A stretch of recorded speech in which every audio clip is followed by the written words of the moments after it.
आज डॉक्टर बाबासाहेब आंबेडकरांची 134वी जयंती या ठिकाणी आपण साजरी करत आहोत. योगायोगाने यांनी बोलवलं होतं म्हणून इकडे येण्याचा योग आला. इलेक्शन नंतर मला वाटतं त्याच्यानंतर मी गेली मतदान झाल्यावर पहिल्यांदा या ठिकाणी आलो. असं तुमच्या सर्वांनी मला मदत केली. आज जे काही मदत तुम्ही केली किंवा जे काही आज हे बघतोय आपण हे जग, हे सगळं यांची पुण्याई आहे.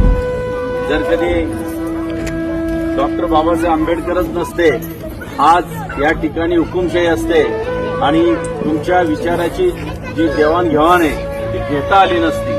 वंचितातला माणूस वंचित राहिला असता, गरिबीतला माणूस गरिबीत राहिला असता. आज आपण गरीबातला गरीब माणूस देखील उच्च पदावर जाऊ शकतो. आपण बघितलेलंच आहे.